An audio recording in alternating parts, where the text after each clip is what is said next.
Welcome to Girl Dad Podcast. I am Scott O'Neill. And I am Lexi. And we are here on this podcast to talk a little bit about being a dad, being a daughter, sports, life, love, the pursuit of happiness. Everything. A little bit of everything. Maybe a few lessons along the way too. Maybe. Well, let's get started right off the bat. First off, why are you wearing a Dallas Cowboys shirt?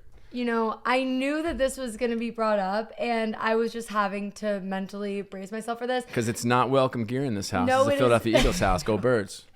Go Birds. EAGLES Eagles. But you're wearing a Cowboys sweatshirt. Okay, because let me just say, my room right now, have you seen it since this morning?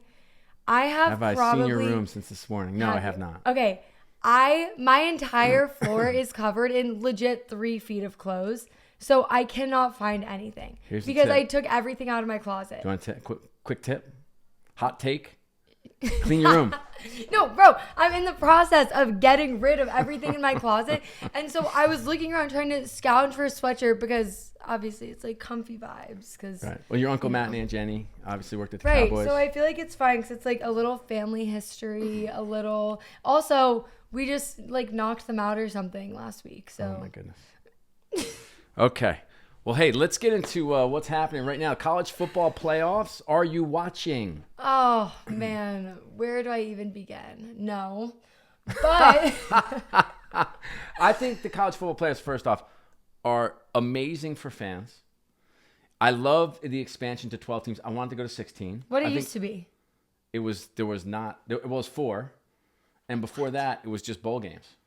What? Yeah, Rose Bowl? So you never really... you never really knew. I mean, they would crown a champion just because the writers would vote for one, but there was no like actually playing against each other. It's crazy. Wait, so did they just take like the scores of all the games and add them up? No. So you filled out a bracket this year for the college football playoffs. I did fill out a bracket. My friend Kaden drew out very precisely the whole bracket. And your winner is Penn State, of course. I think that's gotta rep Pennsylvania. I know nothing about. You don't follow college football. No. So I am pulling for Notre Dame. I think they've got a tough road ahead. Fighting Irish. I love they've that. Got a really tough. Who's their next game against? Georgia. Oh, Georgia's number 2. Georgia's good.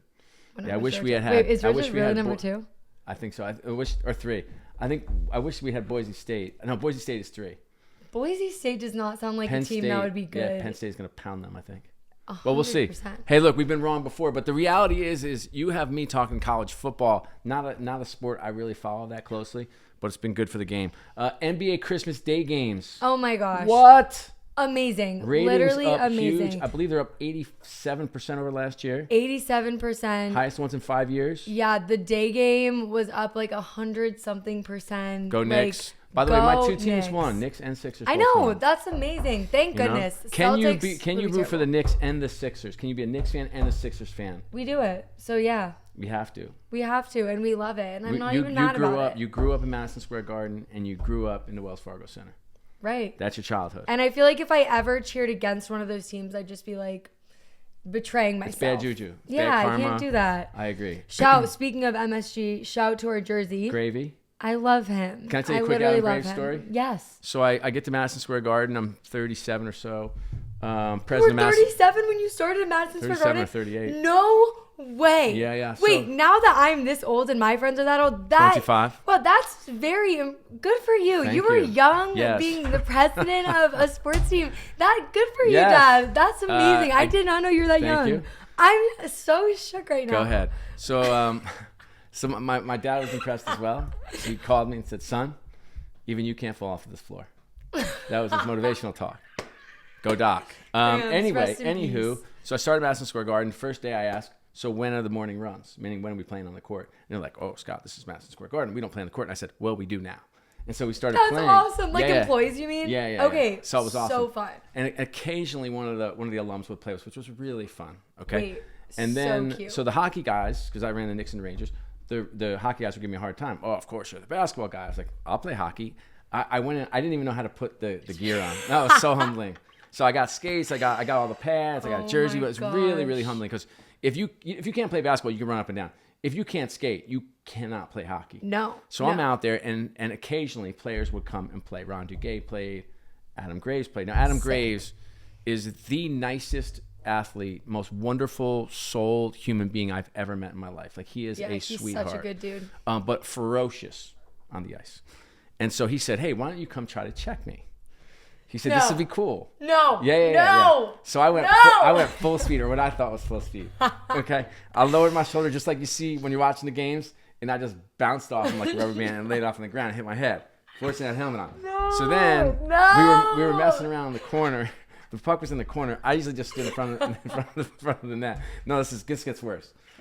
And so there were 4 of us in the corner, kind of just like kind of messing around for the puck. Yeah. And he pinned all 4 of us with his arms like this, and we couldn't move. We were frozen like this. Wait, is that a legal hockey move? No, but it was just humbling because he was so big and strong. He was like an adult at that point, since he retired 10 years or so. Crazy. Yeah, so Adam Graves should be in the Hall of Fame. I don't believe he is. His jersey's retired, but he should be in the Hall of Fame. He's a Hall of Fame human being. Wait, what position was he? He was a forward. Okay. Scored 51 goals one year. What? Yeah. No, he's the real deal. Was there in *84. I was an alternate captain with Mark Messier. So they had 2 captains at once. Well, oh my goodness. That's so cute. Oh my. The A on the jersey is alternate captain. Yeah. Oh. Right. Oh. I thought it was assistant captain. Who was the captain when we were at Madison Square Garden? Wait, for the don't Rangers? tell me. There was. Henrik was one. No. Oh, okay. Wait, hold on. Mark Stahl, was he one? Oh my goodness, no. Chris Jury. Oh, He was an alternate captain. No, Stahl was an alternate captain. Okay. Yeah. Stahl was an alternate. Wait. So Chris A Jury. doesn't mean assistant. Alternate captain, I believe. Alternate. Yeah. Interesting. Okay. So they all rotate let's the game move forward. that they get to be the C. No, there's one captain. So it's the main C. The main C. Is the captain. Okay, Chris. Okay. I was thinking about a message to give the girl dads out there. I was thinking about a lot of the lessons I learned. And one was when you were at your fit of rage, of hormones and teenage angst, and would scream. Wait, awful. last week?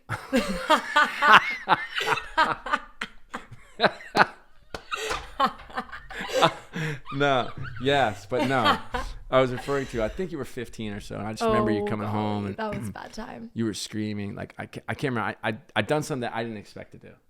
But you did something wrong. Well, it wasn't wrong, but I sent you back upstairs to change because you were going to the Country Music Awards. I was wearing the romper.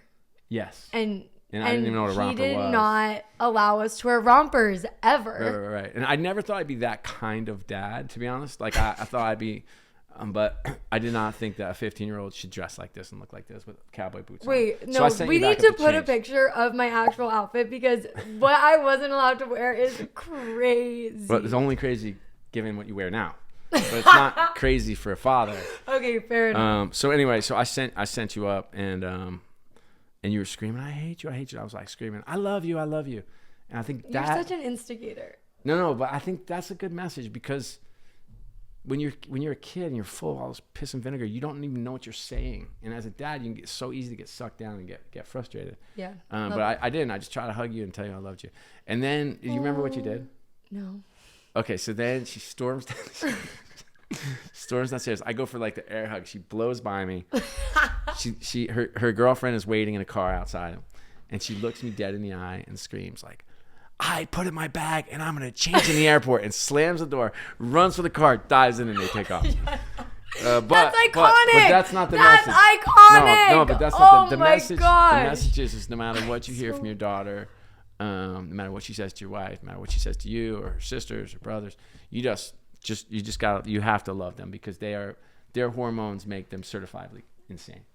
And that's true. By the way, that's a clinical fact. That's a fact. No, that's a medical fact. No, that's is. That's crazy. But just love them out loud, and let them know that you love them. And I feel like you do such a good job at this. Not to give you all this like shout out right now, but like I feel like you from the very beginning have been like, especially because when there's 5 of us girls in the house, we're all in the same period cycle, we're all in the same hormones, everything. We talk about everything in this house, by the way. We have it, and that's what's so cool is we literally talk about everything. There's no boundaries. I don't want them to talk about it. There are boundaries. They just break them. Literally no boundaries. No, there are boundaries. Literally none. But they don't sometimes come down and you're not wearing clothes. I don't understand. Like, I honestly, there are people over. No, today I like realized that this pair of jeans like fit me again. It hasn't fit me in a couple of years. And I was like, oh my gosh, that's amazing. So I like run downstairs to show mom. Mom's like on FaceTime with Aunt Go, and she like looked up. I wasn't wearing anything on top, just like my jeans. And she was like, the door is wide open. Go put a shirt on. But I think it's awesome that you guys make such a comfortable environment. No, we don't want to. No, it's too comfortable sometimes. Anyway, okay. Let's talk about social media rules. Because you made a comment yesterday. We were in the car with, so there are 4 O'Neill girls, 3 by birth and 1 by love. And we were with Alexa, who's the oldest, Lexi, and then Eliza or Liz, who's the youngest. We were in the car and we were arguing or something ridiculous. And it came out that you said, well, that's ridiculous because you were so strict with me. And I just remember when Snapchat had just come out, and I was with the CEO of Snapchat, who's a young guy at the time. And I said to him, look, I have teenage daughters. Would you let them, if you had teenage daughters, he was a young kid, would you put them on Snapchat? He's like, absolutely not, 100%. So I come home, I'm like, that's it, no Snapchat. And remember you got busted. Cause we had how many times? We had 15? No, twice. Because I remember, because the first day was a week, and the second time was 2 weeks. And I was like, you want to press your luck? Let's go. Yeah, it was. I'll take that thing for a month. I'm just going to keep doubling it. Every week, it just went up. Yeah, it doubled every time. It was also. I remember it was in our gym. We had a gym in our house, which was really cool. Like really. Oh my gosh, fun. It was the coolest like a half-court thing gym ever. And I remember, like we were playing, we were doing drills, and it went ding, and I looked over and I saw Snapchat. I was like, that's it. Yeah. Do you remember where we were the second time? No. We were at the Union game, and it was me, you, Carl, Philadelphia my Union high school MLS. boyfriend. Yeah. Yes. And Cameron Bunker and her boyfriend at the time. And you were taking a picture of us, and a Snapchat notification came on the screen, and I had no idea. And then after, like, yeah, I saw your Snapchat. Give me your phone. And I was like, oh, how did I not turn the notifications off? So what will you do as a mom with social media rules? Because obviously it's a clear link between social anxiety, depression, etc. with social media. There is a clear link that's been built. Yeah. And so how are you thinking about that? I mean, it's so funny getting older because you guys also, I have to say, took my phone every single night. Like every single night. And when I was like at a sleepover, which I was only allowed to have with one friend, they turned on a setting where my phone would shut off at midnight, so I couldn't send any texts. I couldn't get back any texts. This was until By the way, I was those 18. are the good old days, people. Let's get back to some rules and order. No, literally though. Well, I think it's good. I don't think it's good to have a phone. I don't sleep with my phone next to my bed. Your mom does. I try to lecture her not to do that. But she does. Ding, ding. And I hear that ring. Yeah, but like, she has to because she has 4 daughters nobody across has the to. country. You don't need your phone in your room. And so I think it's a good practice. It's like, by the way, it lets your head clear. Let you actually like get some sleep. Oh, well, I'm 100% taking my kids' phones at night. I will not let them get an iPhone until they're like 15 or 16. I'm not even kidding. I am so glad this is on video. This is documented forever. Okay? No, but it's true. No, and this it's will be on like a holiday bloopers video someday. With the family gets together. No, it's true. Like I really will. Like I don't like. I'm actually grateful. Like in the moment, it sucked, and like I'm gonna let my kids have, I don't know, Instagram. You know, but like I'm glad that I was. Instagram to your kids will be like Facebook. Yeah, that's at best. That's probably true. It might be a sketch pad by then. It's really amazing to think about what is actually coming. That's and the irony of irony is your job is social media. Social media for the NBA. So and Snapchat for the NBA. That's what makes it so funny. Yeah, I guess life comes full circle like that. For real. Okay, I say we wrap this up with a guess the Disney character. I have one in my head. Wait, Dad, you've literally done it every single time. I know, but we were just in Disney, and I've been thinking about this character. Literally, I can't get this character out of my head. If I get it in 2 guesses, can I do one too? Yes. Okay. Is this character a fairy? No. Is he a pirate? Yes. Is it Smee? Yes. Dad! How do you always get it? Okay, it's my turn. That was a really good one. That was hard. Okay, think. Got it. Is this a princess? No. Is it a girl? No. Is it a pirate? No. Is it a fairy? No. Is it one of Mickey's crew? No. But like similar vibe. I give up. No. No, you have to I keep guessing. honestly will never You have guess 2 that. more questions. Okay. Is he tall? No. Is he green? No. Okay. Who is it? Can I give you a hint first? No. It's a donkey. Is it Donkey? No, Donkey's not a Disney character. Donkey. It's Eeyore. Oh, you love Eeyore. I literally got an Eeyore I know, but stuffy why when do we you were love there. Eeyore? Because you're so happy. I know. And Eeyore is so sad. I know. I don't It's know. not a mix or a no, match. it doesn't. But maybe I just feel bad for him because I always just want to hug him. Okay. Well, thank you for joining us for this episode of Girl Dad. Loved the time today. If you liked what you heard, please share and forward this on to friends. We'd love to build an audience here. Absolutely. Thanks for watching. Love ya.